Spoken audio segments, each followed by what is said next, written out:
5 days in a row, a single patch of ocean near the equator broke its own temperature record, climbing higher each day while one of the strongest bursts of wind ever measured there kept shoving more heat into the water behind it. You're not supposed to watch a planet-scale event accelerate in real time, and yet on the 11th of June, the United States quietly upgraded its watch to a full advisory. El Niño is no longer coming. It is here, it came early, and it came running ahead of the very models built to predict it. The warmth, it turns out, is not the part that frightens the scientists. The speed is. So if this is only the beginning, the question hanging over everything is simple, and a little terrifying. What does the peak look like? If you want to understand the year ahead before the headlines do, take a second to like this video and subscribe to the Sky Lab, because this one is going to build for months, and we will track every move. Drop a comment and tell me where you're watching from, and whether the heat or the floods have reached you yet. Now, let's get into it. Part 1. The number that broke 5 days in a row. There's a patch of ocean along the equator, thousands of miles from any coastline you have ever stood on, and over the past week it has done something that stopped climate scientists mid-sentence. It set a temperature record. That alone is not unusual anymore. What is unusual is what it did the next day, and the day after that, and the day after that. 5 days in a row, the central equatorial Pacific broke its own record for that date, climbing higher each time, refusing to settle. And while it climbed, a burst of wind along the equator, itself one of the strongest ever measured in that stretch of the world, kept pushing more warmth into the same water, like a hand on the small of the back of something that was already running. You're not supposed to be able to watch a planet-scale event accelerate in real time.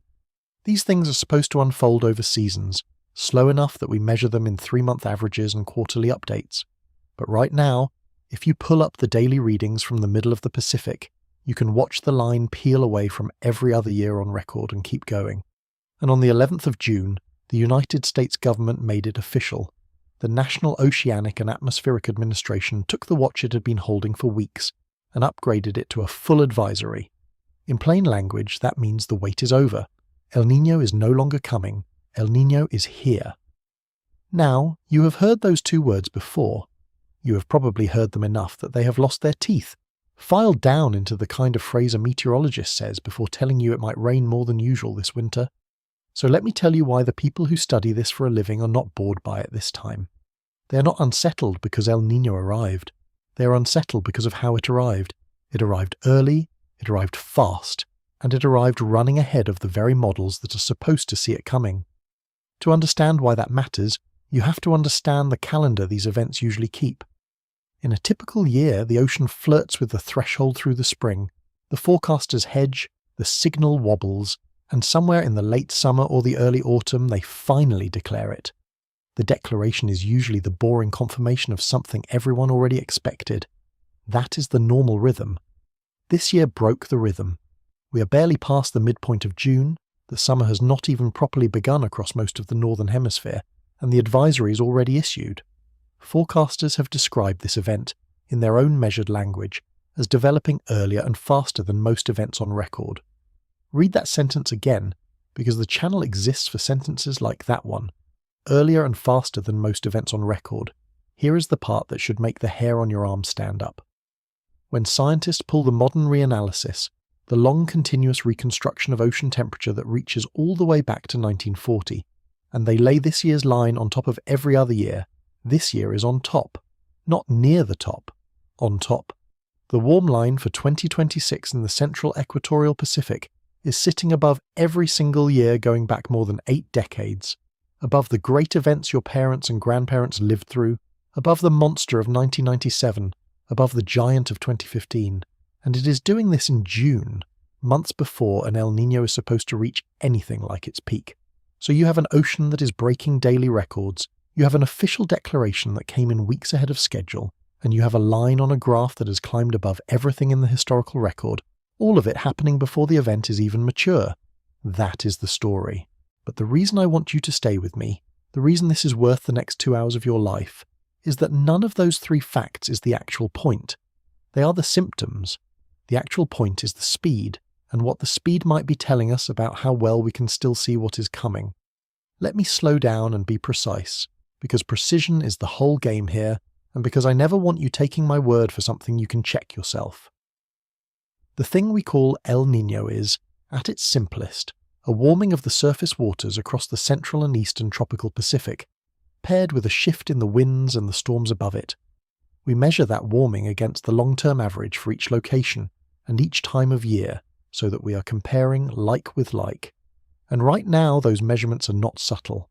In the far eastern Pacific, the water off the coast of South America is running more than 2 degrees above its normal, a figure I will return to because the speed at which it got there is its own small horror story. In the central Pacific, the region forecasters watch most closely for the official index. The water has already crossed the line that defines El Niño on a weekly basis, and it is still rising. I want to plant something in your mind now, and I am going to keep coming back to it for the next 2 hours, because it is the single thread that ties everything in this video together. The warmth is not the warning, the speed is the warning. A warm Pacific is a known quantity. We have charts for it. We have analog years for it. We have a whole machinery of forecasting built around it. But a Pacific that is warming faster than that machinery predicted, that is crossing thresholds and breaking records before the calendar says it should, that is a different kind of signal. That is the ocean doing something our best tools did not fully see coming. And if the tools did not see this part coming, the honest question, the one that sits underneath everything else, is what else about this event are they going to underestimate? Now, I can already hear some of you. The Pacific is warm, fine, it is far away, it is a line on a graph. Why should anyone in Ohio or Texas or the south of England care about the temperature of some water near the dateline? That is a fair question, and I am going to spend a large part of this video answering it in concrete. This is going to touch your life terms, because the answer is not abstract at all. The state of that ocean is, without much exaggeration, the master dial on the weather for an enormous fraction of the planet, including the country most of you are watching from. When that dial moves, it moves hurricane seasons, it moves droughts, it moves the price of food on shelves on the other side of the world, it moves which parts of a continent flood and which parts burn, and it has just moved, hard, early and faster than expected. You can already see the first fingerprints of it if you know where to look. There is a marine heat wave, a great tongue of abnormally warm water that now stretches from the islands of the South Pacific all the way to the coast of Southern California, merging with the classic El Niño signature off Peru. There are swells slamming into the beaches of Hawaii and California. There is a hurricane season in the eastern Pacific that has already produced named storms, with the warm water and the calmer winds lining up to make the next one stronger. And there is a warm, wet, dangerous setup unfolding in the Gulf of Mexico this very week that I will come back to in detail, because it is the clearest example of how a record in the middle of the ocean turns into a warning on an American coastline within days. So here is the shape of the next 2 hours, so you know where we are going together. First, I am going to show you what this thing actually is, stripped of the jargon, so that when I tell you it is behaving strangely, you will understand exactly what normal looks like and exactly how far we have departed from it. Then, I am going to walk you through the numbers, the real measurements, the dials and the odds, including the genuinely startling forecast that one of the world's best models is now pointing toward. After that, I am going to deal with the most uncomfortable part, the part the headlines skip, which is why the models undershot this and what it means when reality starts outrunning the forecast. And then I am going to bring it home, literally, to your coastline, your summer, your sky, and show you the chain that runs from that record-breaking water to the weather outside your window. Let me give you a sense of how strange a 5-day streak of records actually is, because we have grown numb to the word record and it has stopped doing its job. A daily temperature record in a specific region of ocean is not like a hot afternoon in your town.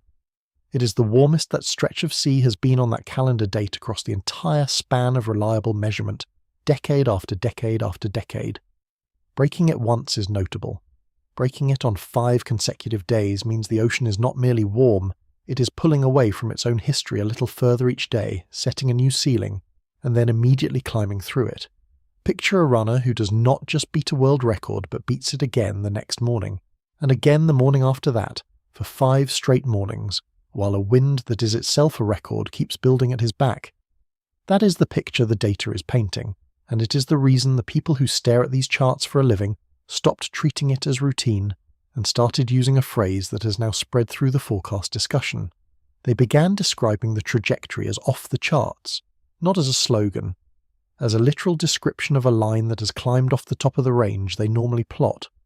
I want to be precise about who is saying that and why, because it would be easy to dismiss this as the usual noise of a loud internet. The phrase is not coming from anonymous accounts looking for attention. It is coming from the institutions whose entire job is to be conservative, to hedge, to never overstate, the government forecasters and the seasonal modelling centres that put their names on official advisories and get judged on their accuracy. When that kind of institution, the kind that is professionally allergic to drama, upgrades a watch to an advisory weeks early and starts using the language of records broken in a row, you are not watching hype. You're watching cautious people run out of cautious words, and that is a different thing entirely, because the cautious people are usually right, and when the cautious people sound alarmed, it is worth setting down whatever you are doing and listening. Now hold one more contrast in your mind, because it makes the speed almost dizzying. Less than a year ago, this same ocean was not warm at all. It was on the cool side of the ledger, sitting in the faint signature of the opposite phase, the cold one, the kind of year that tends to do the reverse of everything I am about to describe. The planet's largest climate seesaw was tilted the other way, and in the span of a single school year, it came off the cold side, drove straight through the neutral middle, crossed into warm territory, and kept climbing until it was breaking records 5 days running and forcing an early advisory. That is not the slow creep we usually associate with the climate. That is a hard, fast swing of the biggest lever the system owns, from one extreme toward the other, in months. The ocean did not drift across the line, it lunged. But before any of that, I want to leave you sitting with the thing that started all of this. The thing that I genuinely cannot stop thinking about. An El Niño that breaks records this early, that runs this far ahead of the models, has not yet shown us its peak. The peak of one of these events does not come in June. It comes in the late autumn and the winter, months from now. Everything we are looking at, every record, every line climbing above 1940, every startled forecaster, is the opening, not the climax. So sit with the question that the scientists are quietly asking each other, the one that this entire video is built around. If this is what the beginning looks like, if the beginning is already off the charts and ahead of schedule, then what exactly are we accelerating toward?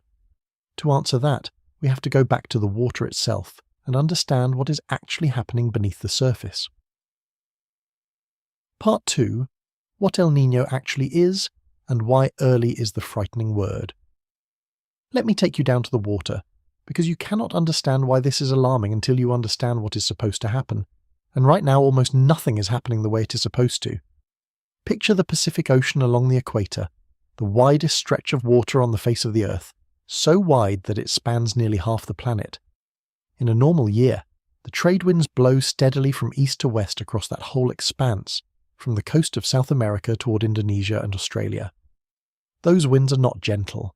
They are a constant year-round push, and over time they do something remarkable. They drag the warm surface water of the tropics westward, piling it up on the far side of the ocean like water sloshed to one end of a bathtub. Down near Indonesia, the warm pool sits thick and heavy. Over near South America, where that warm water has been dragged away, cold water rises up from below to replace it. That is the normal state, and it has a quiet, enormous consequence. Where the warm water piles up in the west, the air above it rises, storms bloom, and the rain falls in great tropical sheets. Where the cold water sits in the east, the air sinks, the sky stays clear, and the coast of Peru stays one of the driest places on the planet. The whole system is a balanced engine, wind and water and weather locked together, turning in the same direction year after year. The scientists have a name for the balanced version of this seesaw, but you do not need the jargon. You just need the picture. Warm water and storms in the west, cool water and clear skies in the east, held in place by the wind. El Niño is what happens when that engine stalls and then runs backward. The trade winds weaken. Sometimes they do more than weaken. Sometimes a burst of wind blows the other way, from west to east, a so-called westerly wind burst, and it acts like someone reaching into the bathtub and shoving the piled-up warm water back toward the other side. When that happens, the warm pool that normally hides in the west begins to slide east along the equator, spreading across the central Pacific, eventually reaching the coast of the Americas. the cold upwelling off South America gets capped by a lid of warm water. And because the warmth and the storms travel together, the rain that normally falls over Indonesia starts to set up over the middle of the ocean instead, and the entire atmospheric circulation of the tropics, the thing that touches jet streams and storm tracks all over the hemisphere, gets shoved out of its usual position. That is El Niño. It is not a storm. It is not a single event. It is the largest year-to-year climate swing the planet produces on its own, and it is happening right now. Here is the detail that matters for our story. The wind burst that helps set this off is not just a surface thing. When the warm water gets shoved east, it does not only spread across the top of the ocean where we can see it, it also sends a slow pulse travelling east along the equator beneath the surface, a hidden swell of warm water moving through the depths, called a downwelling Kelvin wave. You cannot see it from a boat. You can barely see it from a satellite. But it is the freight train underneath the whole event, carrying heat eastward where it will surface weeks later and feed the warming we measure at the top. And the reason the forecasters are uneasy this year is that the wind burst that helped force this event was, by their own measurements, locally one of the strongest on record. The shove was unusually hard, the freight train is unusually loaded. Now I want to come back to the word that I told you was the frightening one, because everything I have just described usually plays out on a slow, predictable schedule, and this year it did not. The word is early. In a normal cycle, the ocean and the atmosphere take their time coupling together. The water warms first, tentatively, through the spring. The atmosphere is slow to respond, slow to commit, and forecasters spend the spring genuinely unsure whether the whole thing will fizzle, because the spring is the hardest time of year to predict what the Pacific will do. They even have a name for that difficulty. They call it the spring predictability barrier, a window every year when the ocean is so finely balanced that the models throw up their hands and admit they cannot see clearly through it. The honest forecaster in spring is a humble forecaster. This year the system did not wait for permission. The ocean warmed, yes, but the atmosphere coupled to it fast. The winds shifted, the storms followed, and the whole engine locked into its El Niño configuration, while the forecasters were still supposed to be squinting through the spring barrier. By the second week of June, there was no more squinting to do. The advisory went out. And the thing that should unsettle you is not that it happened, but that it happened on this timeline. The system jumped the queue, it coupled early, it committed early, and it did so while running, by every measurement, hotter than the models had drawn for this point in the year. Think about what it means for the atmosphere to commit early. The longer an El Niño is coupled and running, the more time it has to influence the seasons that follow. An event that locks in by mid-June has the entire back half of the year to do its work, to nudge the hurricane season, to warp the autumn, to load the winter. An event that does not lock in until September has lost months of leverage. So an early start is not a curiosity. It is more time on the clock for the largest climate swing on the planet to press on every system downstream of it. The early arrival is not just a trivia point about the calendar. It is a measure of how much influence this event is going to get to exert before it is done. There is a piece of history buried in the name itself, and it is worth a moment because it tells you how long humans have been at the mercy of this water. The fishermen along the coast of Peru noticed centuries ago that every few years the cold, fish-laden current that fed their families would go warm and barren, the anchovies would vanish, and the rains would come to the desert. They noticed it tended to arrive around Christmas, and so they named the warm current El Niño, the boy-child, a reference to the Christ-child whose arrival it seemed to shadow. They did not have satellites or reanalysis reaching back to 1940. They had empty nets and a name. But they understood the essential thing that we are circling in this video, which is that the temperature of this particular water decides whether the season is generous or cruel. We have simply scaled their observation up to a planet. The empty nets off Peru in their century are the disrupted hurricane seasons and the loaded winters in ours. So let me tie this back to the thread because I promised you I would keep returning to it, and this is exactly the moment to. The thing we should hold on to from everything I have just explained is not that the ocean is warm. We expected the ocean to warm. We have been watching this event approach for months. The thing to hold on to is that the coupling came early, the wind burst was record strong, the freight train underneath is heavily loaded, and the whole system committed while it was still supposed to be too soon to tell. The warmth was forecast, the speed was not, and the speed is the part that should make you lean forward, because it is the part the models did not fully capture. There is one more piece of the machinery you should carry with you, because it explains why this oscillation reaches so far beyond the ocean it lives in. The rising air over the warm pool and the sinking air over the cold eastern Pacific are joined together into a great loop, a conveyor belt of air that runs along the equator, rising in the west, travelling east high in the atmosphere, sinking in the east, and returning west along the surface as the trade winds. Scientists call that loop the Walker circulation, after the man who first traced it, and it is the hinge on which the whole system swings. When El Niño shoves the warm water and the storms east, it does not just move some rain from one place to another, it weakens and reorganises that entire conveyor belt. And because the atmosphere is one connected fluid, when you reorganise a loop that large, sitting astride the widest ocean on the planet, the effects ripple outward into the jet streams that steer weather across North America, across the Atlantic, across continents that never touch the Pacific at all. That is the mechanism, in one sentence, by which a warm patch of equatorial sea ends up deciding whether it floods in Texas and bakes in Spain. It bends the conveyor belt that the rest of the world's weather is bolted to. Hold the bathtub image one more time, because there is a hidden part of it that matters for everything ahead. When the warm water piles up in the west under the normal trade winds, the boundary between the warm surface layer and the cold water far below, a boundary called the thermocline, tilts. It sits far down in the west, where the warm water is piled, and shallow in the east, where the cold water rises close to the surface. When a westerly wind burst shoves the warm water back east, it flattens that tilt, pressing the warm layer down in the east and lifting the thermocline in the west. The downwelling pulse I described, the hidden freight train moving east beneath the surface, is that flattening travelling across the ocean. And the reason forecasters watch the subsurface so closely is that the heat hiding below the surface is the fuel that has not been spent yet. A large reservoir of warm water sitting just beneath the surface, waiting to be drawn up and spread, is a loaded gun. The measurements this year show that reservoir is substantial, which is part of why the forecasters expect the surface warming to continue rather than relax. There is more heat stage below than the surface has yet revealed. Think finally about what early coupling buys this event in terms of raw time, because it reframes the whole calendar. The influence an El Niño exerts on the seasons downstream of it depends not only on how strong it gets, but on how long it spends coupled and running. An event that locks in by the middle of June has the entire back half of the year, the hurricane peak, the autumn, the run into winter, to press on every system it touches. It is like a tenant who moves in early and gets the run of the house for an extra 2 months.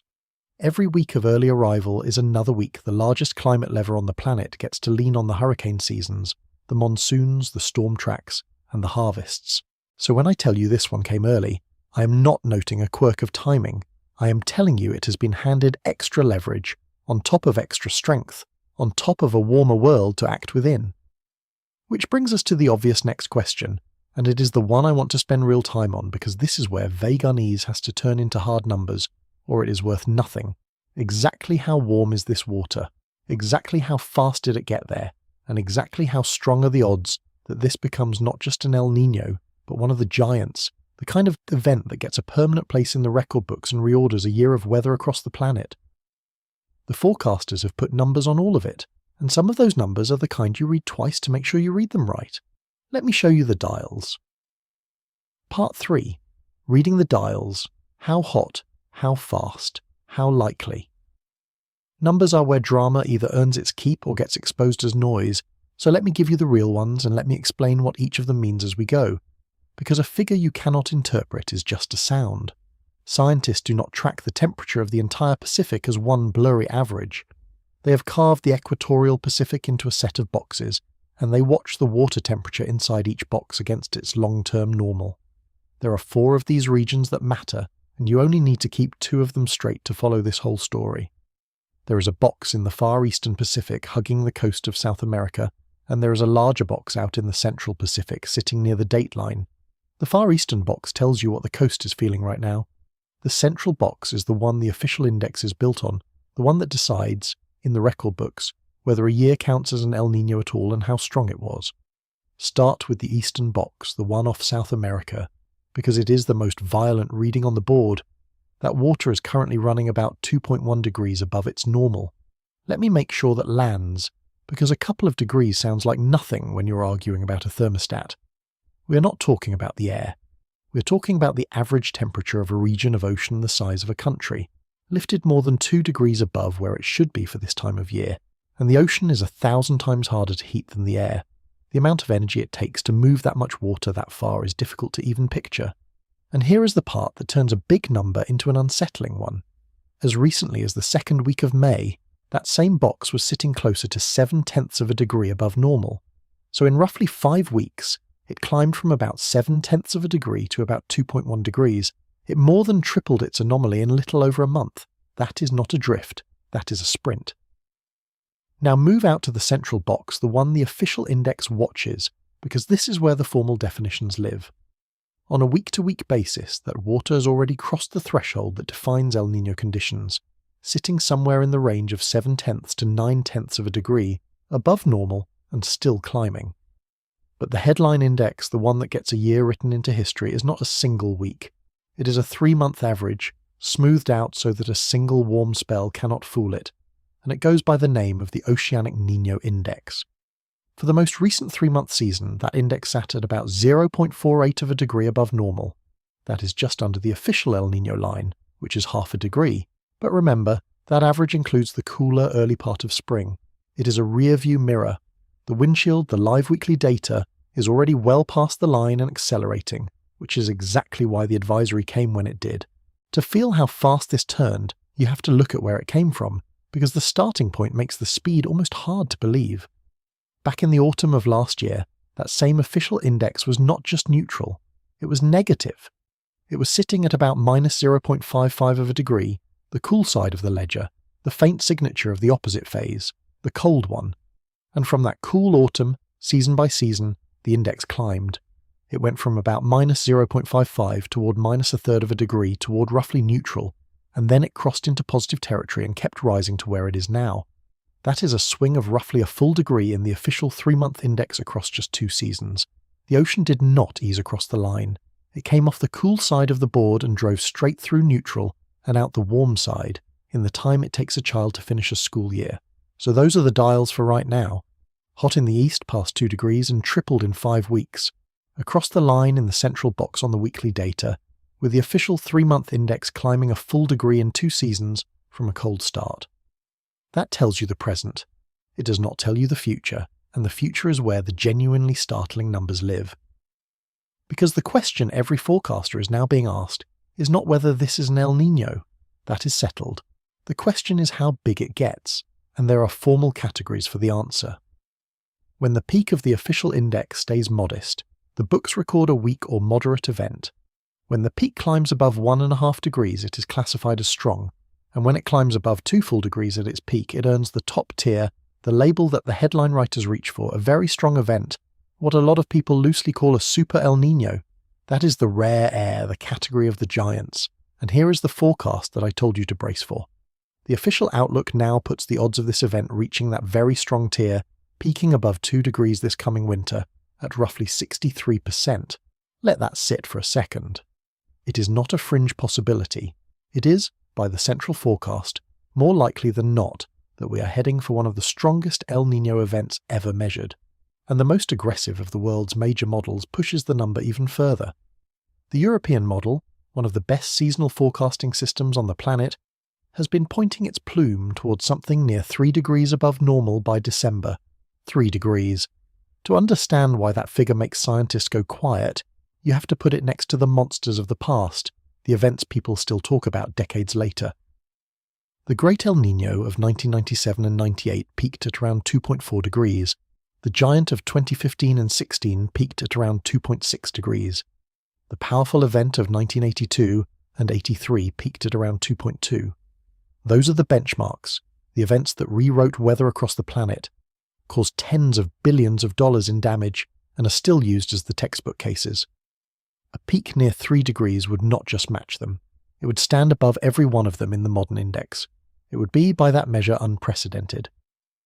I want to be careful here, because I promised you intellectual honesty, and honesty means flagging the uncertainty in my own dramatic numbers.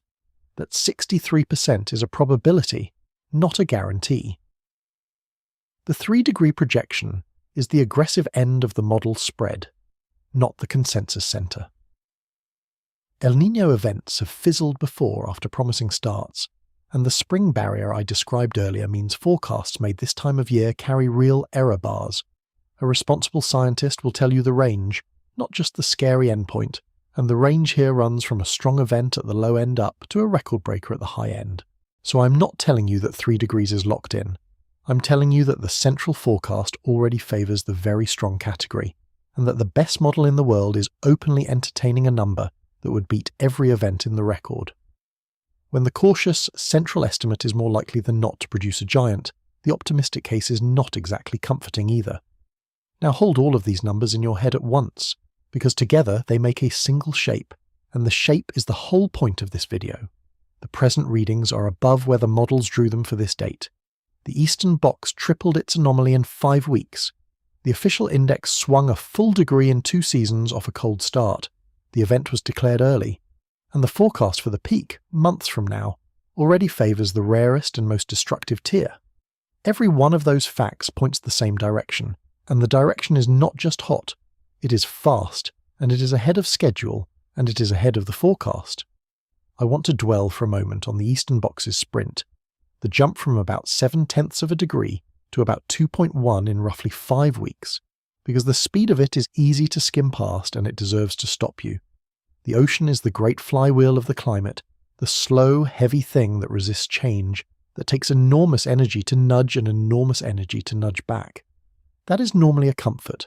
It is why the ocean buffers us, why it does not swing wildly from week to week the way the air does. So when a region of that flywheel, a box of sea the size of a country, gains roughly 1.5 degrees of anomaly in about a month, you're not watching weather wobble. You're watching the flywheel itself get spun, hard, by a force large enough to overcome its inertia in weeks rather than seasons. The thing that is supposed to change slowly is changing fast, and that is the signature, again, of an event being driven harder than the models drew. There is a subtlety in the measurement worth being honest about, because the better forecasters have been careful with it, and you should be too. As the background ocean warms over the decades, the very definition of the average that we measure against has to keep shifting, or every year would start to look like an El Niño simply because the whole ocean is warmer than it used to be. Scientists have adjusted for that, refining the index so that it measures the El Niño signal against a moving, modern baseline rather than a stale one, which is the responsible thing to do, but it means you have to read the number carefully. When the index reads positive today, it is positive relative to a baseline that is already warmer than the one your parents grew up with. So a given El Niño number sits on top of more absolute heat than the same number would have a generation ago, a point that becomes the whole story when we get to the history. The dial is honest. You just have to remember the floor it is bolted to keeps rising. Layer onto all of this the marine heat wave because it is the part you could almost see from space. Beyond the equatorial boxes, a great region of abnormally warm surface water now stretches from the islands of the Central and South Pacific all the way up to the coast of Southern California, merging with the classic El Niño warmth off Peru and reaching toward the dateline. A marine heat wave is exactly what it sounds like, a heat wave in the ocean rather than the air, a persistent stretch of water running far above normal, and it does to the sea what an atmospheric heat wave does to the land. It stresses and kills marine life, it bleaches coral, it shifts the fish that coastal economies depend on, and it changes the air above it, priming the coastlines it touches for heat and for storms. The fact that this El Niño is not an isolated equatorial stripe, but is embedded in a much larger field of record warm water, reaching all the way to the North American coast, is part of why its effects are showing up so early and so far afield. Which leads to the most uncomfortable question in this entire story, the one I've been circling since the first minute, and the one I am finally going to face head on. If this event is already running hotter and earlier than the models predicted, then the models got something wrong. Not catastrophically wrong, not uselessly wrong, but wrong in a specific and important way. They undershot. And when the best forecasting tools we have undershoot the opening act of the largest climate event on the planet, you are allowed to ask the question that should be keeping someone awake. What does it mean when reality starts outrunning the model? Let me try to answer that, carefully, because the answer is more interesting and more sobering than simply saying the computers were off. Part 4. When reality outruns the model. I want to be honest with you about what a model actually is, because the word gets thrown around as if it were a crystal ball, and it is not. A seasonal climate model is an enormous set of equations describing how the ocean and the atmosphere push on each other, run forward in time on some of the most powerful computers ever built. It is not magic, and it is not a guess. It is physics turned into arithmetic, run millions of times. And like all physics turned into arithmetic, it is only as good as the things we remembered to put into it, and the resolution at which we can afford to run it. When a model nails a forecast, it is because the real world behaved the way the equations expected. When a model misses, it is telling you something important, which is that the real world did something the equations did not fully anticipate. So when I say this El Niño is outrunning the models, I am not insulting the forecasters. I am pointing at a clue. Consider what the models had to predict through. They were making their springtime forecasts during the exact window I described earlier, the spring predictability barrier, the most treacherous time of year to see the Pacific clearly. Through that fog, the central guidance drew a picture of an El Niño that would arrive, yes, but on a more ordinary schedule and at a more ordinary pace. The ocean did not read the memo. It coupled early, it warmed faster, the eastern box tripled its anomaly in 5 weeks, and the whole event crossed into official territory ahead of the timetable. So the question worth asking is not whether the models were embarrassed. The question is what they underestimated, and there are a few suspects, and each of them is a little unsettling in its own right. The first suspect is the wind. I told you the westerly wind burst that helped force this event was, by measurement, locally one of the strongest on record. Wind bursts are notoriously hard to predict more than a couple of weeks out. They are weather, in a sense, riding on top of the slower climate signal, and a model trying to forecast a whole season cannot reliably see an individual burst coming. If the real atmosphere delivered a harder shove than the models assumed, the ocean would warm faster than the models drew, and that is exactly what we are watching.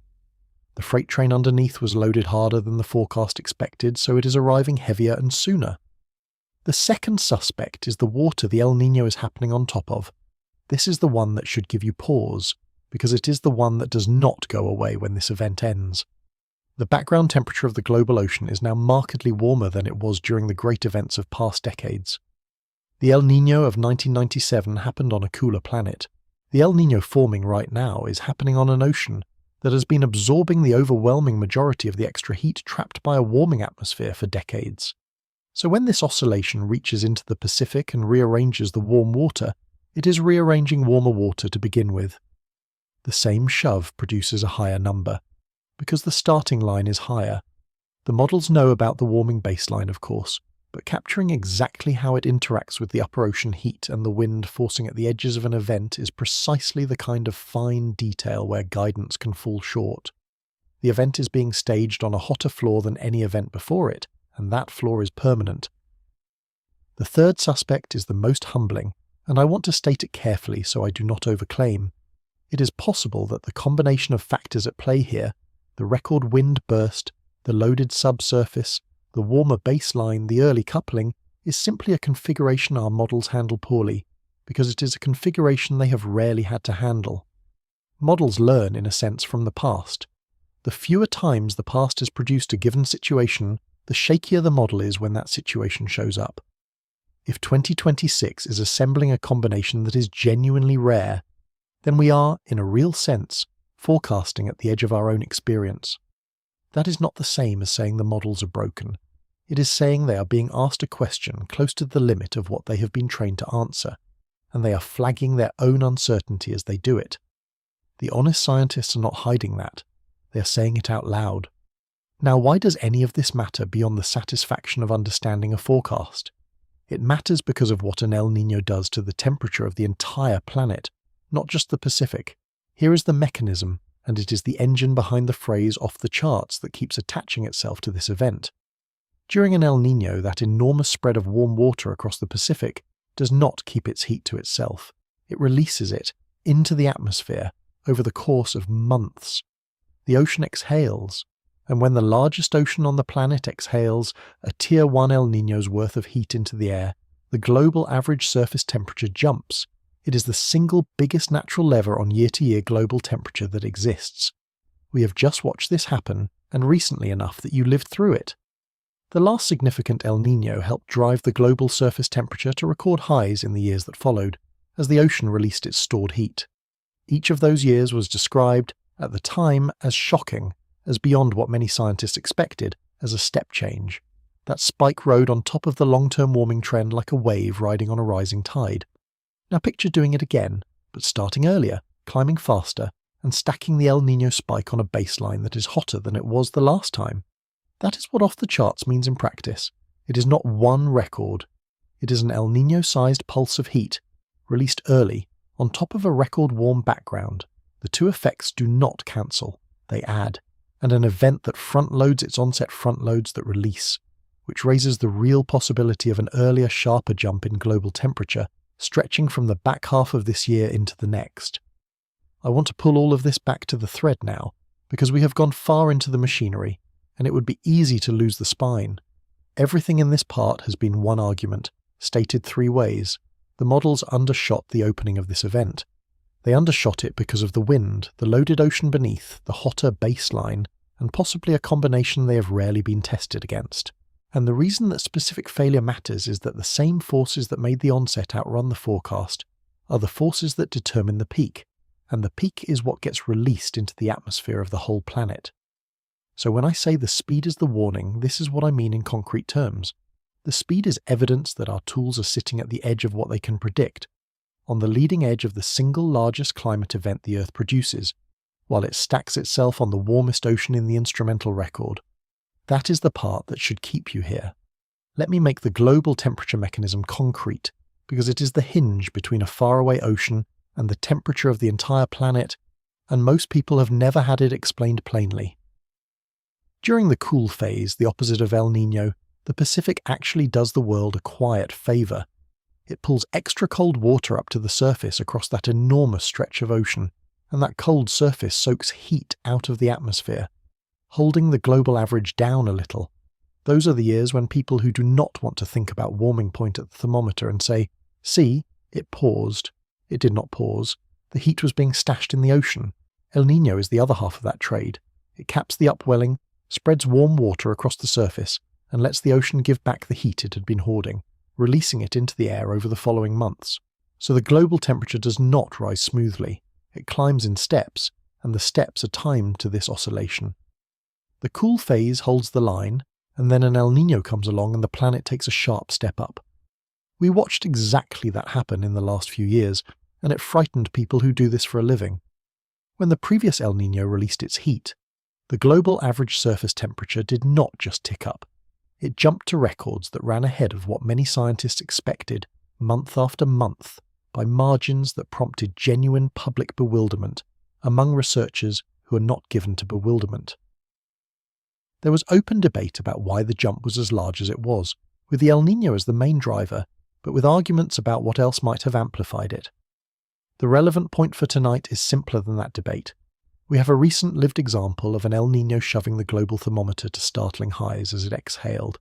And now we're starting another one, earlier, faster, and on a baseline that is hotter than it was the last time.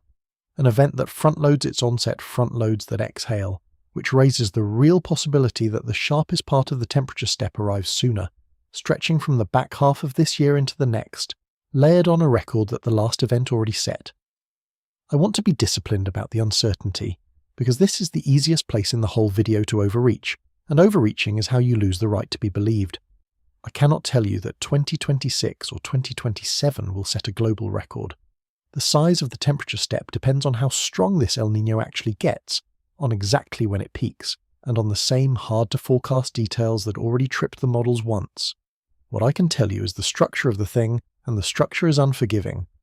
A bigger and earlier El Niño tends to mean a bigger and earlier global temperature spike, stacked on a warmer floor, and the central forecast already favours the bigger end. So the honest statement is not a prediction of a specific record. It is a description of a loaded setup. The lever is large, it has been pulled hard and early, and the thing it lifts is the temperature of the whole planet. But I have been promising you since the first minute that I was going to make this personal, and I have made you wait long enough in the abstract. A line on a graph above 1940 is haunting, but it is still a line on a graph. So let me do now what this channel is actually for, which is to follow that line off the page and onto the ground, onto a coastline, into a forecast you can check from your own phone. Because the truth is that this record-breaking ocean is not waiting for winter to touch your life. It is already reaching for the nearest coastline it can find, and this week, that coastline is in the United States on the Gulf of Mexico, and what is setting up there is the first invoice for the warmth we have spent 4 parts measuring. Let me show you what the Pacific is already doing to America. Part 5. The first thing it does to America is in the Gulf. While the Central Pacific is breaking its records far out near the dateline, there is a coastline much closer to home that is about to find out what a warm ocean world feels like in person, and the timing could hardly be sharper. As I am recording this, the Gulf of Mexico and the Texas coast are setting up for what the National Weather Service has, in writing, called the potential for life-threatening flash flooding. Those are not my words. That phrase, life-threatening flash flooding, is sitting in an official government floodwatch right now, and I want to walk you through exactly how it got there, because it is the clearest, fastest example I can give you of the single idea at the center of this video. The temperature of the ocean writes the weather on the coast, and when the ocean runs hot, the writing turns violent. Let me set the scene with the actual ingredients, because each one matters.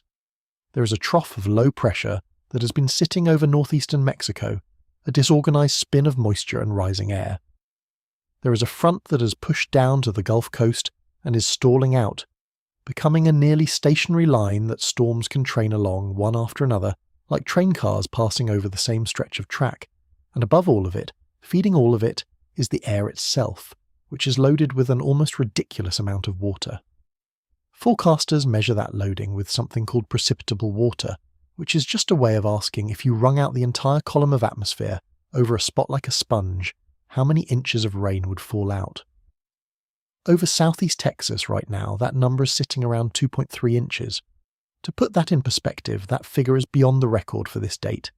The atmosphere over that coast is holding more moisture than it has on almost any mid-June day we have measured there. The sponge is as full as it has ever been this time of year, and something is about to wring it out. When you combine a stalled front that focuses the storms, a trough that lifts the air, and a record load of moisture for the storms to rain out, you get the setup that the Weather Prediction Center has flagged with a level 3 of 4 risk for excessive rainfall. That is the second highest category they issue. The forecasts are talking about rainfall rates of 2 to 5 inches in a single hour in the heavier cells, and total accumulations that can turn streets into rivers and low water crossings into traps. This is why the word that keeps appearing in the official products is not inconvenience or nuisance. It is life-threatening. And it is already beginning. Emergency managers along parts of the South Texas border have reported water rescues and evacuations as the first rounds of storms move through. The flood warnings are not theoretical. They are the single most common alert on the national map today. Now, I want to be scrupulously honest with you here, because this channel does not survive on overclaiming, and there is a connection to be drawn carefully rather than carelessly.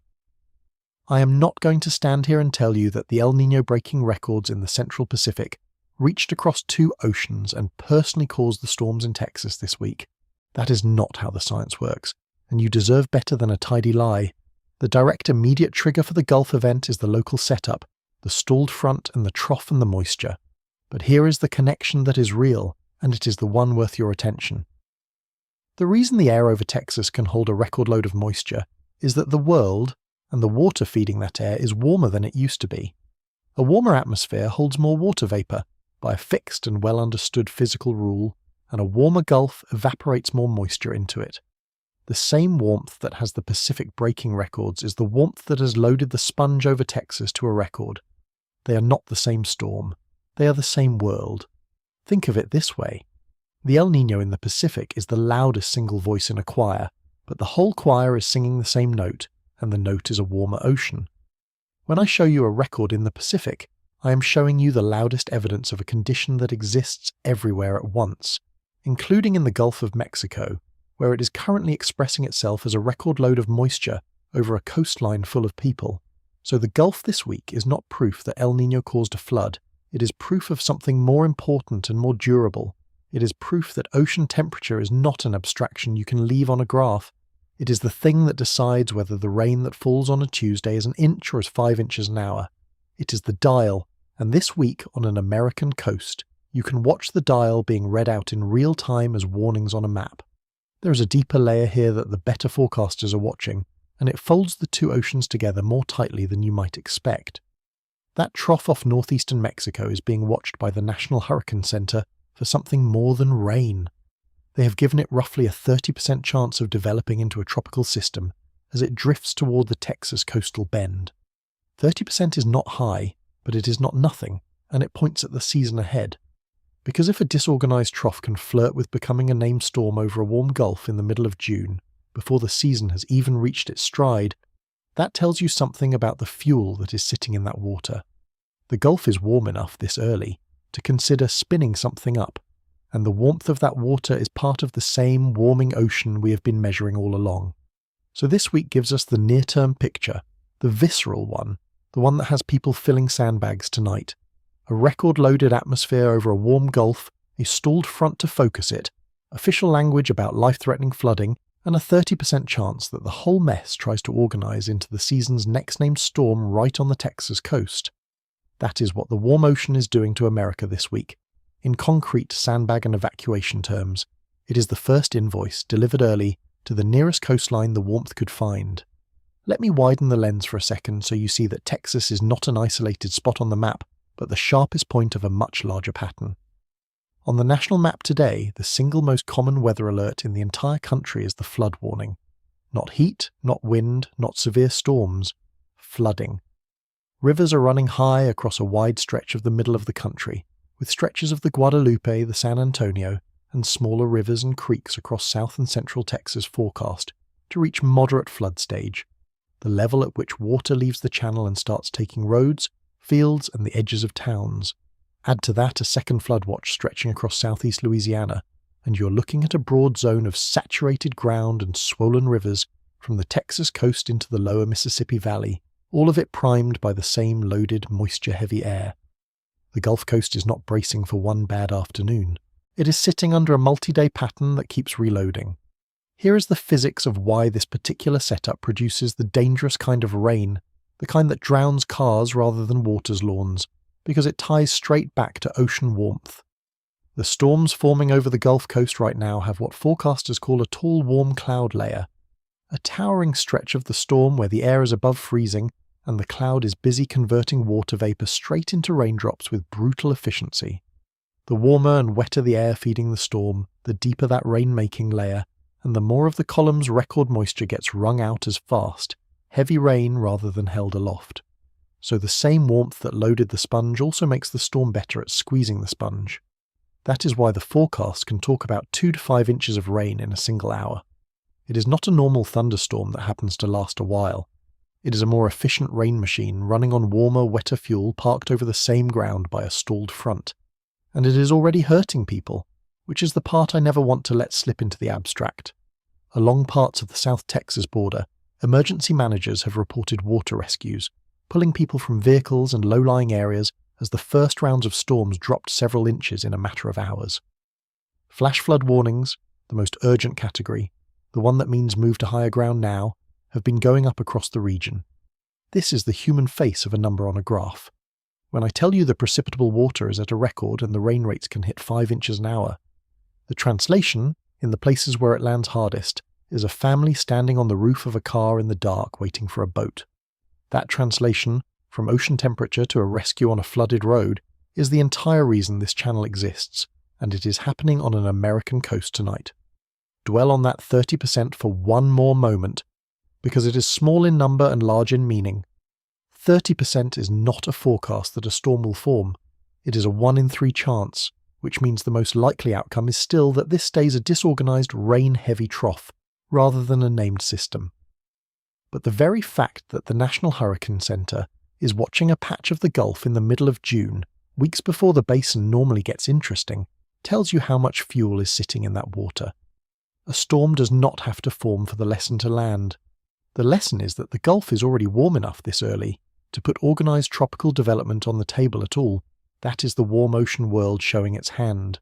And if one of these June or July systems does manage to organise over water this warm and this loaded with stored heat, the same rapid intensification danger I will keep returning to comes into play. The possibility of a storm that strengthens far faster than the old rules say it should, with a coastline full of people downwind. So watch that trough. Whether it spins up or fizzles, it is a small, live demonstration of the larger truth, that the temperature of the sea is loading the dice on the season, and the dice are already being rolled off the Texas coast. And I want you to hold on to that phrase, the first invoice, because it sets up everything in the next part. What is happening in the Gulf this week is the immediate expression, the warm ocean world cashing a check on a single coastline over a few days. But an El Niño does not work in days, it works in seasons. The Gulf flood is the opening note, the thing you can see from your window this week. The real bill, the seasonal one, the one that El Niño specifically is now loading across the entire American summer and into the winter beyond it, is larger, stranger, and in one crucial respect, genuinely counterintuitive. Because the same El Niño that you might assume would make every storm worse is, in one of the most important basins of all, about to do something that looks, at first glance, like mercy. Let me bring the thread back before we get there. The Pacific is the master dial. This week it is being read out as a flood watch in Texas. Now let me show you what it reads out over the months to come, across the whole country, and why part of that reading is going to surprise you.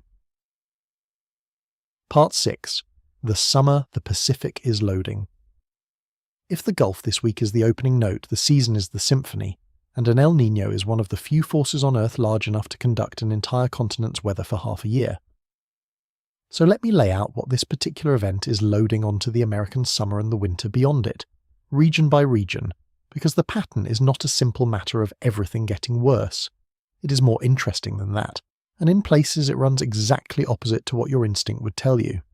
The honest version of this story has winners and losers, and knowing which is the difference between fear and understanding. Start with the Southwest, because the calendar just turned a page there too. The middle of June marks the official start of the North American monsoon, the seasonal shift that pulls moisture up into Arizona, New Mexico, and the wider Southwest, and lights up the afternoon thunderstorms that define summer in the desert. In an ordinary year, the monsoon really hits its stride from the middle of July into the middle of August. This year, it is arriving into a Pacific that is being reorganized by a developing El Niño, and the Eastern Pacific connection can feed that monsoon moisture, change its timing, and change its intensity. The desert Southwest is one of the places where the dial in the ocean translates fairly directly into the storms over your house, and this year the dial is set to a position that can load the monsoon with extra fuel, even as it makes its behaviour harder to predict. Now look offshore at the Eastern Pacific hurricane season, because this is where a warm ocean shows its hand most plainly. That basin has already produced multiple named storms this year, running through the early letters of the season's name list, with several of them spinning up off the coast of Mexico near Oaxaca and Acapulco. Most of them so far have been on the weaker side, subtropical or borderline tropical storm strength. But here is the warning the forecasters are flagging for the weeks ahead. The water is warming, the band of disruptive wind sheer from Baja down toward Acapulco is weakening, and warm water plus low shear is the exact recipe a tropical system needs to intensify, sometimes explosively. We have learned, painfully over the past decade, that storms over very warm water can undergo what is called rapid intensification, jumping multiple categories in a single day, leaving forecasters and coastal residents very little time to react. The research on this is sobering, and it is something this channel has walked through before in its coverage of the season's setup and of the monster typhoons earlier this year. Rapid intensification near coastlines has been increasing, and the conditions lining up in the Eastern Pacific right now are the conditions that favour it. So the next systems off Mexico may not be the gentle, subtropical kind. They may be the kind that go to sleep as a tropical storm and wake up as a major hurricane. Follow the warm water up the coast and you reach California, where the ocean is already making itself felt without any storm at all. That marine heatwave I described, the great tongue of warm water reaching from the South Pacific up towards Southern California, is sitting against the west coast right now. Warmer coastal water changes the air above it, stresses the marine ecosystems beneath it, and it has been arriving alongside an unusual run of large swells, with waves reported in the range of 9 to 15 feet pounding parts of the Hawaiian and California coasts, strong enough to move sand, damage property, and pull at anything built too close to the water. Some of that swell is born in distant storms and is not a simple product of El Niño by itself, but the warm coastal water and the energized Pacific are part of the same picture, and they are a preview of a winter in which the West Coast tends to sit in the firing line. And now we come to the part I promised would surprise you, the counterintuitive core of the seasonal story, the thing the headlines almost always get backward. You would assume, naturally, that a record-breaking El Niño means a monstrous, dangerous Atlantic hurricane season, because warm water means hurricanes, and everything is warm. But the Atlantic does not work that way under a strong El Niño, and understanding why is one of the genuinely satisfying pieces of climate science. When the Pacific warms and the storms shift toward the central Pacific, they change the winds high up in the atmosphere all the way across to the Atlantic. Specifically, they tend to increase the high-altitude wind shear over the tropical Atlantic, the strong winds aloft that rip the tops off of developing hurricanes before they can organize. So a strong El Niño usually acts as a brake on the Atlantic hurricane season, not an accelerator. The very same event that is loading the Eastern Pacific with fuel is, across the way, tending to suppress the Atlantic later in the season. I want to be careful not to oversell that mercy, because it is partial and it is conditional. The break is a late season, basin-wide tendency, not a guarantee for any given week or any given storm. The Gulf this week is proof that a warm, homegrown system can still spin up close to shore regardless of the basin-wide average, and a single storm that does form can still be catastrophic, precisely because it forms over very warm water close to land. So the honest summary is not the Atlantic is safe. The honest summary is that the seasonal dial is tilted toward fewer Atlantic storms overall, even as it tilts toward more and stronger Eastern Pacific storms, with the caveat that the ones that do break through can be vicious. That is a more complicated sentence than a headline wants, and it is the true one. Push the clock forward to winter, and the picture sharpens into the classic strong El Niño pattern over the United States, the one written in decades of records. The energized subtropical jet stream tends to drive storm after storm into California and across the southern tier of the country, raising the risk of atmospheric rivers, flooding, and mudslides on the west coast, and bringing wetter, stormier conditions from the southwest across Texas and the Gulf states into the southeast. Meanwhile, the northern tier, the Pacific Northwest, the northern plains, the upper Midwest, tends to run milder and drier than normal. It is a continent split in two by the position of the jet, the south loaded with storms and the north left relatively quiet and warm. If this event reaches the very strong tier the forecasts favour, that winter pattern could be amplified, and the parade of storms into California could be the headline of the cold season. So let me draw the whole American payload together, because this is the section where the abstract record becomes your actual year. This summer, the southwest monsoon arrives into a reorganized Pacific. The Eastern Pacific hurricane season sharpens its teeth on warm water and weakening shear. The West Coast sits against a marine heat wave and takes a beating from swells. The Atlantic, counterintuitively, may be partly muzzled, even as the warm Gulf keeps the door open for a dangerous homegrown system like the one threatening Texas right now. And the coming winter tilts toward a storm-battered, flood-prone southern tier and a mild, dry north. Every one of those outcomes traces back, through the machinery of the atmosphere, to the temperature of the water we spent the first half of this video measuring. That is the thread, made concrete across an entire country and an entire year. The Pacific is the master dial, and this is the readout, region by region, month by month. I want to stay on rapid intensification for a moment longer, because it is the single most dangerous way a warm ocean reaches a coastline, and it has changed the math of hurricane risk in the last decade. The old picture of a hurricane was a thing that built slowly over days, giving people on the coast time to read the forecasts and decide. Rapid intensification breaks that picture. When a storm sits over water that is very warm not just at the surface but well down into the depth the storm can churn up, it can find more fuel than it can burn, and its winds can leap 30, 40, 50 miles per hour in a single day. The research on this has been moving in one direction, and it is not a comforting one. The frequency of these explosive jumps has been rising, and they have been happening more often close to shore, in the last day before landfall, which is exactly the worst place and the worst time, because it is when there is the least room left to evacuate.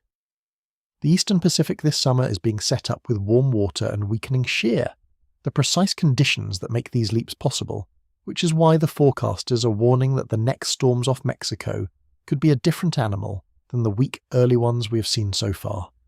Lift your eyes off the coastlines now and look at the fields, because the place in El Niño writes its largest and least discussed signature is on the world's harvests, and that signature is a pattern of winners and losers laid across the globe.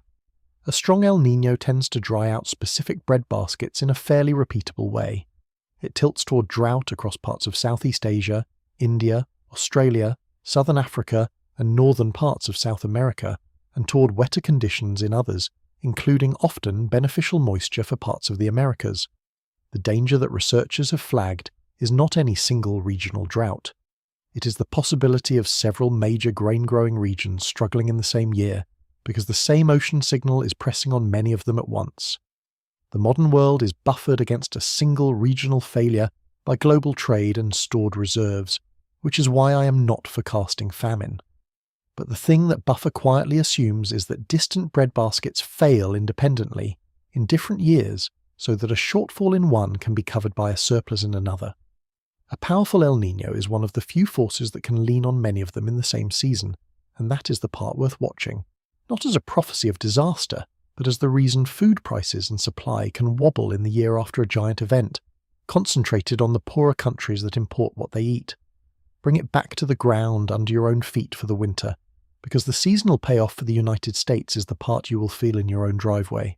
If this event reaches the very strong tier the forecast favours, the classic pattern would aim a fire hose of Pacific storms at California, through the cold season, the parade of atmospheric rivers that can drop a season's worth of rain in a week, fill the reservoirs, and then keep going until the hills give way in mudslides. It would tend to keep the southern tier of the country, from the southwest across Texas and the Gulf into the southeast, wetter and stormier than normal, while leaving the northern tier milder and drier. It is a continent cut in half by the position of a single jet stream, and the position of that jet is set in large part by the temperature of the water we have been tracking since the first minute of this video. Every one of these outcomes, the explosive hurricanes, the strained harvests, the flooded California winter, is the master dial being read out somewhere downstream. But America is not the only place reading out this signal, and here is where the story opens up to the whole hemisphere. Because at the very moment the Pacific is breaking records and the Gulf is flooding, the other side of the world is burning. Western Europe is sliding into a heat wave that forecasters are describing in language usually reserved for disasters, with temperatures climbing toward 40 degrees on the Celsius scale, the kind of heat that kills. And the question that ties it back to everything we have discussed, the question I want to walk into next, is whether these are separate stories that happen to be sharing a summer, or whether they are the same story, told in 3 different languages on 3 different continents, with the same warming ocean underneath all of it. Let me take you to Europe. Part 7. 3 continents, 1 ocean. Turn the globe while the Gulf is flooding and the Pacific is breaking records, and you arrive at a continent in the middle of its own emergency. Across Western and Central Europe, a heat wave is building that meteorologists are describing with words they do not use lightly. The forecasts show temperatures climbing past 30 degrees Celsius across broad areas, pushing above 35 in the hottest regions and in places reaching toward 40 degrees. For those of you on the Fahrenheit scale, 40 degrees Celsius is 104 Fahrenheit, the kind of heat that does not merely make a day unpleasant but actively kills the old, the sick, and the unprepared. One forecaster, looking at the maps for the south of the continent, wrote that in the south, it is now a given that temperatures will not drop back below 30 degrees before July, with numerous days reaching 40. Sit with the cruelty of that for a moment. Not the afternoons reaching 40, the nights refusing to fall below 30, the heat that never lets go, day or night, for weeks. The pattern driving it is a great swirl of low pressure parked over the North Atlantic, which is doing something that should sound familiar after the last 6 parts. It is pumping hot air northward, drawing it up from Africa and Iberia and locking it in place over the continent, and it is forecast to fling a pulse of that heat as far north as Finland for midsummer, the festival that marks the longest days of the Scandinavian year. When you see the temperature maps, the reddened mass of heat over the south, and the violet cores of the very hottest air aloft, you're looking at the same kind of thing we have been discussing all along. You're looking at a stuck pattern, an atmosphere that has locked into a configuration and refuses to move it along. holding the heat over the same ground until it accumulates to something dangerous. Now, I have to be very careful here, more careful than the people writing the most dramatic posts about these maps, because this is exactly the place where a channel like this one either earns your trust or loses it. I am not going to tell you that El Niño caused the European heatwave. It did not in any clean, direct this led to that way. The immediate cause of the European heat is European, a blocking pattern in the Atlantic, a configuration of the jet stream, the local machinery of a continental summer. If I drew a straight arrow from the Pacific record to the Spanish thermometer, I would be lying to you, and you would be right to distrust everything else I have said. So I am not drawing that arrow. What I am doing is something more honest and I think more unsettling. Here is the honest version. The European heatwave and the Pacific record and the Gulf flood are not the same event. They are not links in a single causal chain, but they are symptoms of the same condition, and that condition is a planet whose oceans and atmosphere are carrying more heat than they used to. When the background is hotter, every stuck pattern that forms has hotter air to work with. The blocking high over Europe is a normal feature of summer.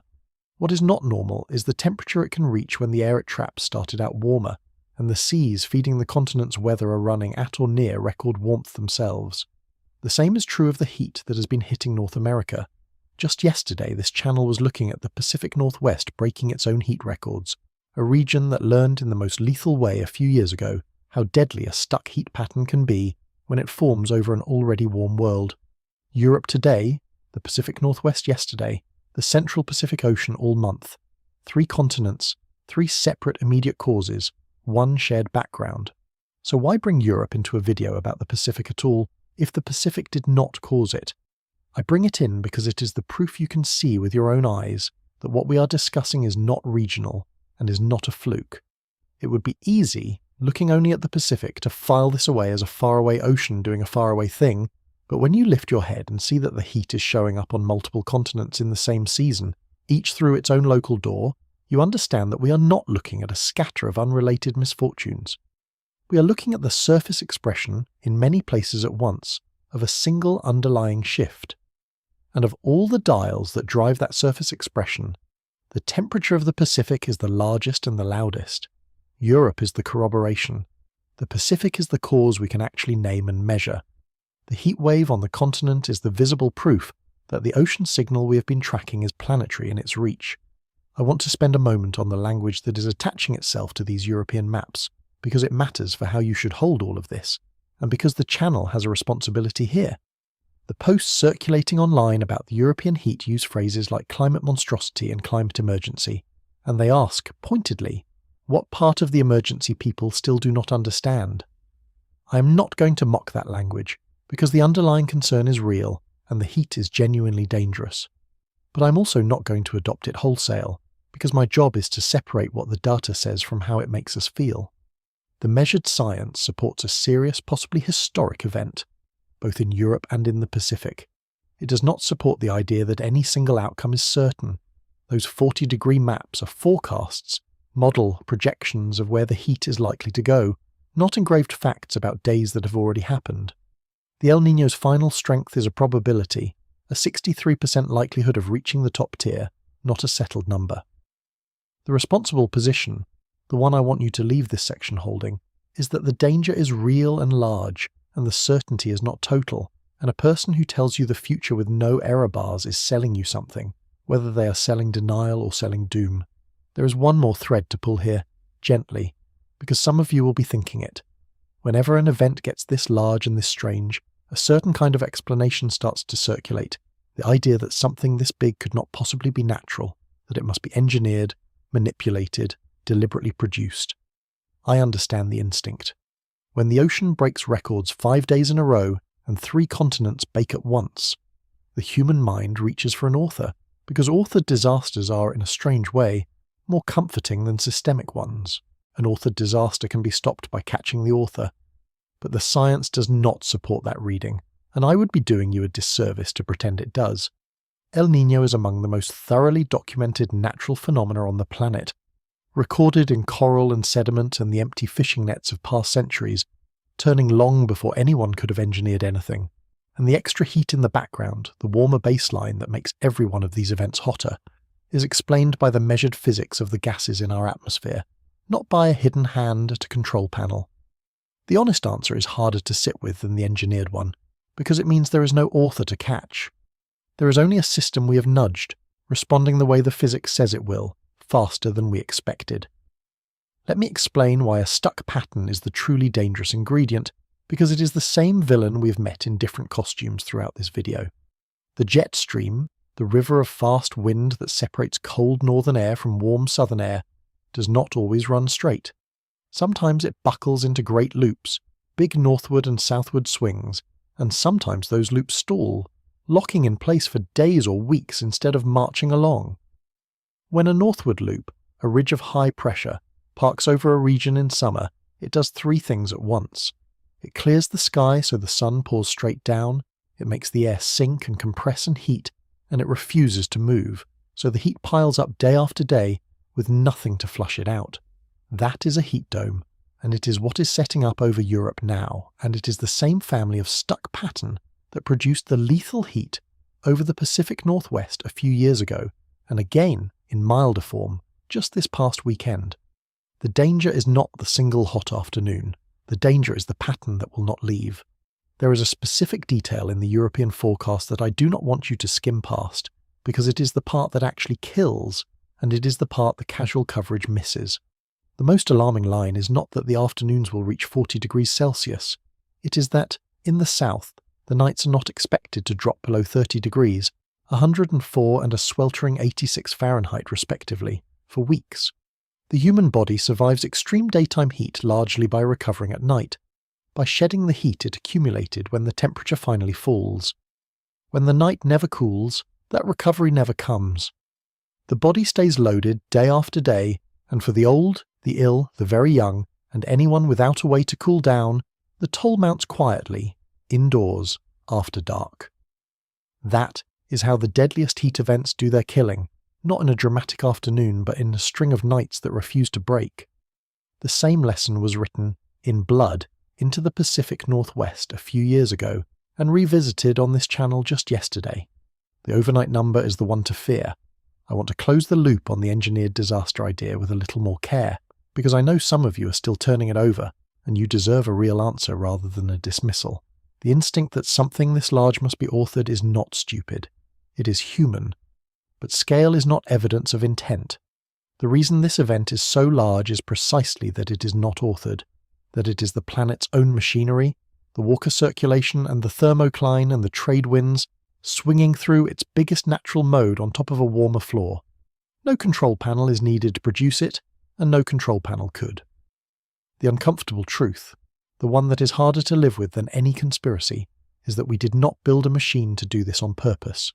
We changed the temperature of the whole system, a little, everywhere, and then stood back and watched its oldest natural rhythms come back louder. There is no author to catch.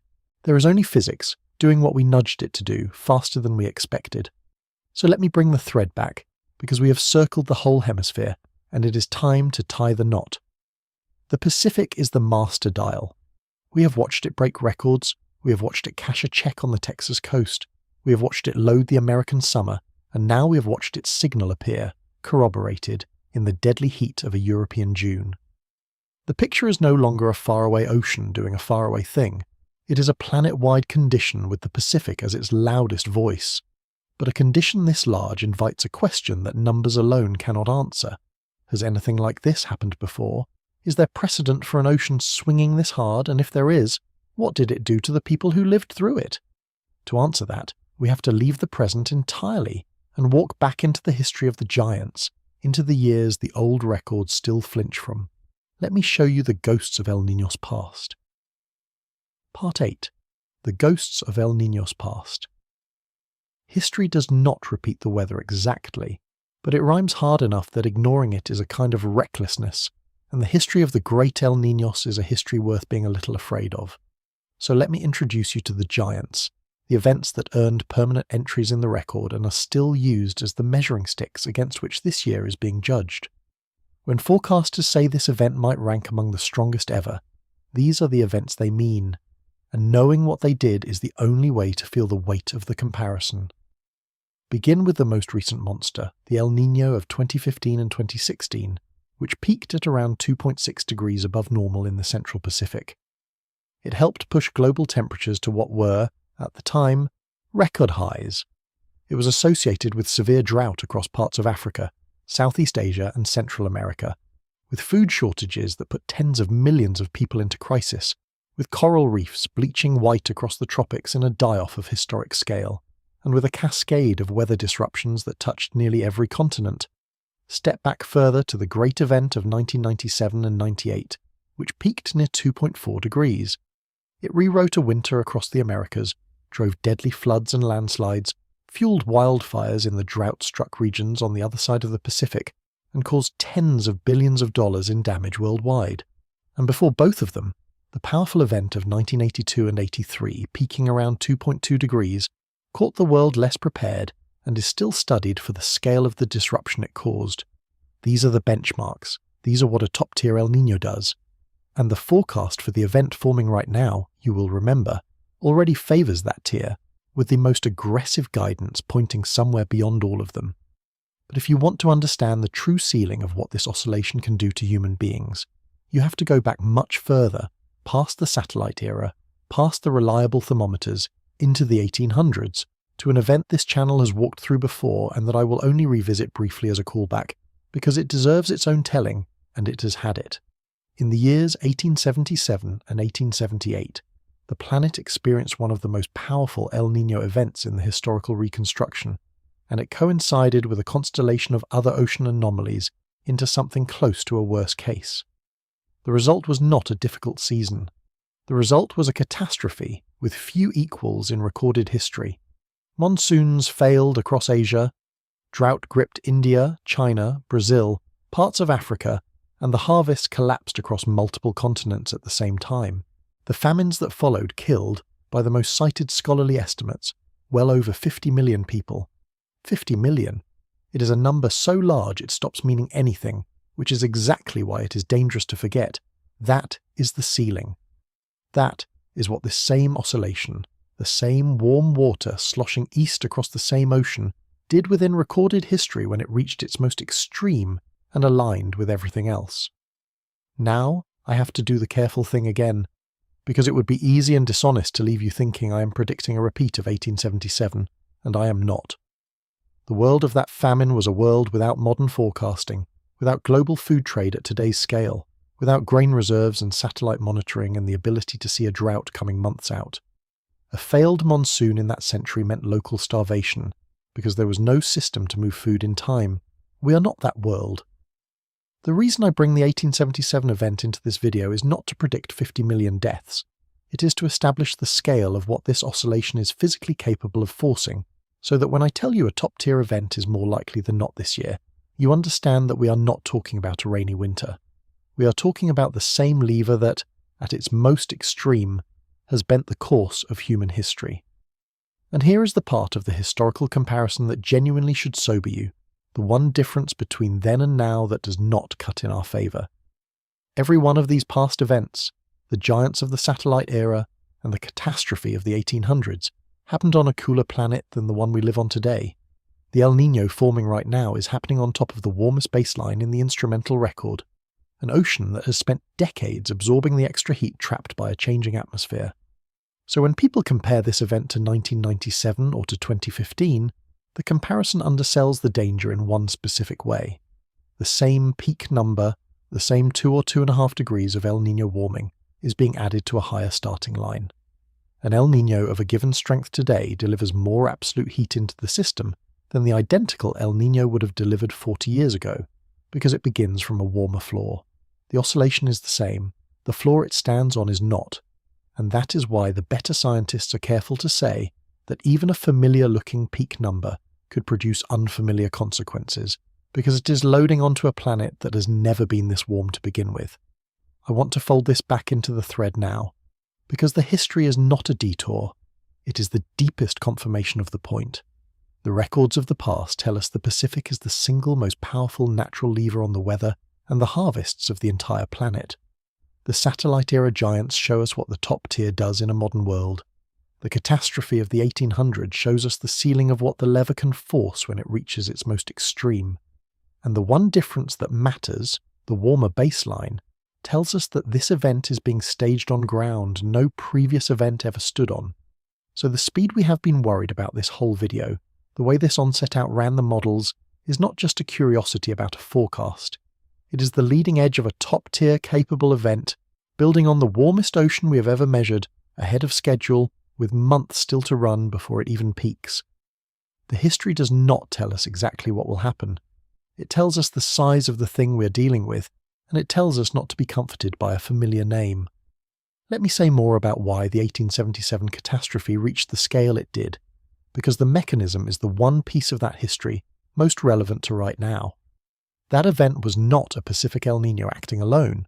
It was an El Niño that happened to align with other ocean anomalies at the same time, a warm Indian Ocean and a warm Atlantic, so that several of the planet's rain-bearing systems failed in concert. The monsoons that water Asia did not arrive, the rains that feed Brazil did not come, and because the failures were synchronized across continents, there was no surplus anywhere to cover the shortfall, in a century with no system to move grain fast enough to matter. Tens of millions died, not because any one drought was unsurvivable, but because so many bread baskets failed in the same window. That is the real lesson, and it is more relevant than it sounds, because the thing modern researchers worry about is not a return of that death toll. It is the return of that synchronization, the possibility that a powerful El Niño leans on multiple major growing regions at once, in a food system that quietly assumes they will fail independently. We have studied this. The work showing that this oscillation is one of the few forces capable of forcing globally synchronized crop stress is exactly why a giant event is watched not just by meteorologists but by economists and grain traders. I also want to give the satellite-era giants their due in human terms, because abstract peaks of 2.5 degrees do not convey what they meant on the ground. The event of 1997 and 98 displaced hundreds of thousands of people through floods and landslides, drove disease outbreaks in the disrupted regions, and stoked enormous wildfires in the drought-struck forests on the far side of the Pacific, the smoke of which choked entire countries.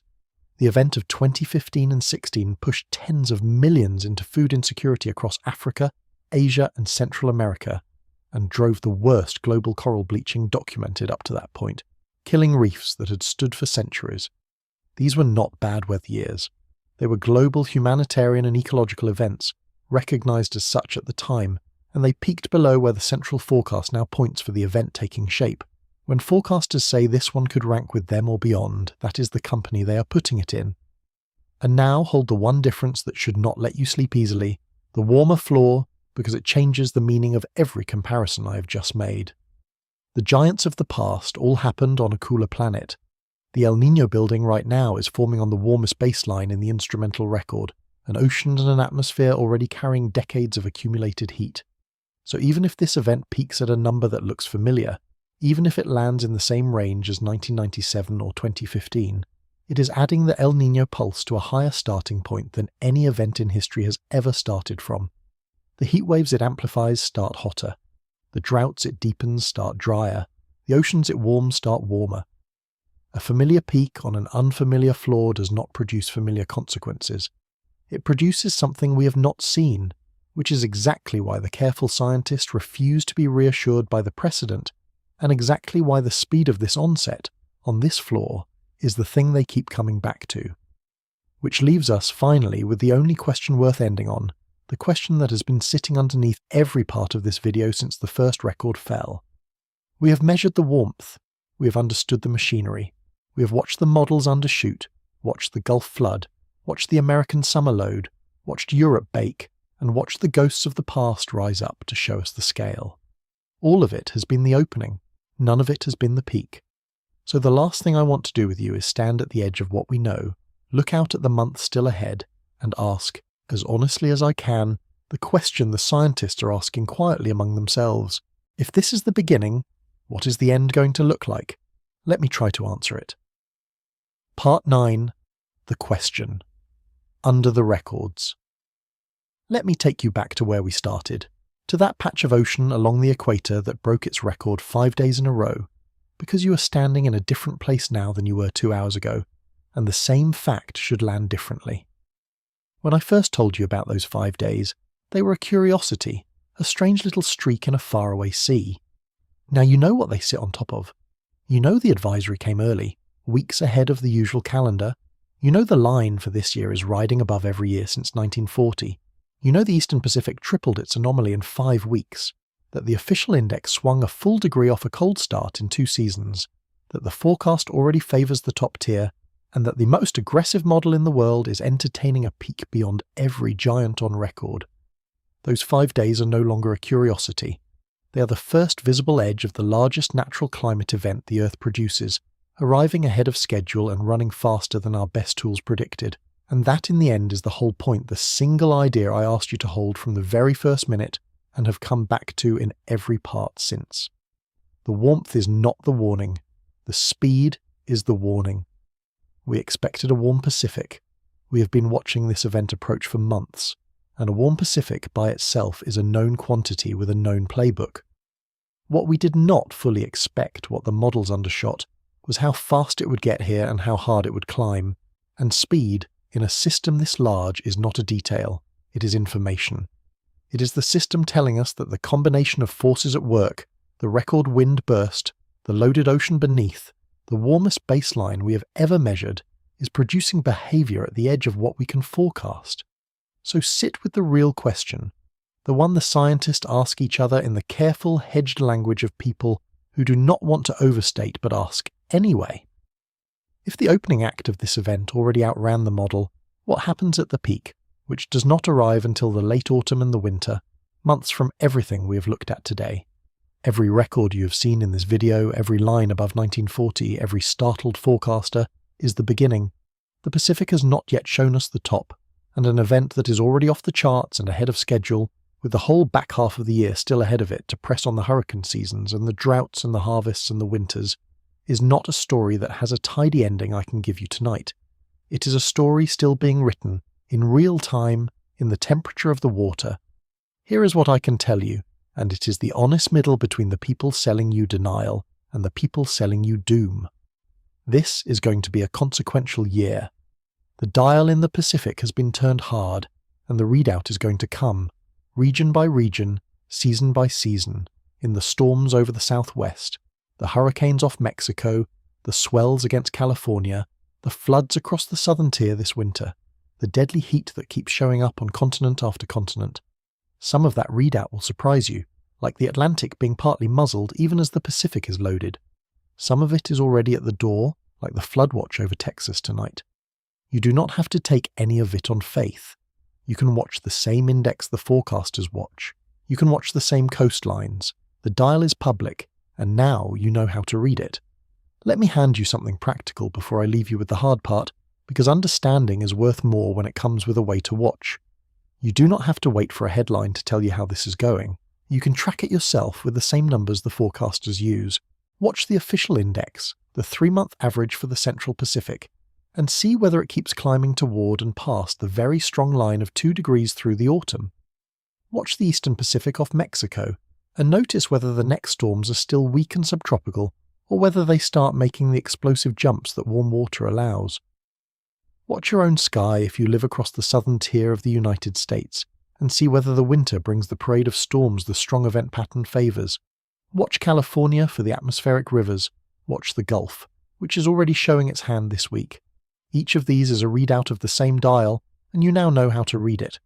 That is the gift of understanding a system rather than just fearing it. The fear is passive. The understanding lets you watch the thing arrive with your eyes open, and as you watch, hold the 2 halves of the honest picture together, because either one alone will mislead you. The first half is that this is real, large, and already here. The advisory is issued, the records are falling, the Gulf is flooding, Europe is baking, and the central forecast favours a top-tier event with months still to build. Anyone telling you this is nothing, that it is a normal summer, that the records are noise, is not reading the same data the cautious institutions are reading. But the second half is just as important. None of the most extreme outcomes is certain. The peak is a probability, not a promise. El Niño events have surprised us by fading as well as by roaring, and the same uncertainty that let this onset outrun the models cuts in both directions. Anyone telling you the catastrophe is locked in, that the worst case is the only case, is also selling you something.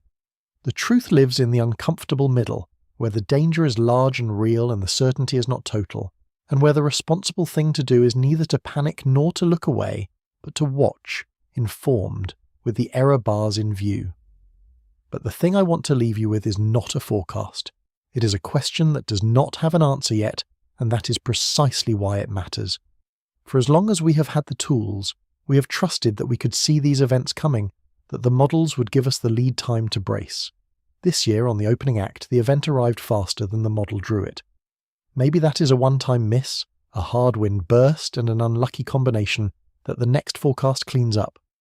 Or maybe it is something more, an early sign that the system we depend on for warning is beginning to move faster than our ability to predict it, on a planet that has never been this warm. I don't know which it is. Nobody does, yet. And that uncertainty, sitting on top of the single most powerful lever the climate owns, with the peak still months away, is the most honest and the most unsettling place I can leave you. The Pacific is smashing records faster than the models predicted. The records are still falling, and we are only at the beginning.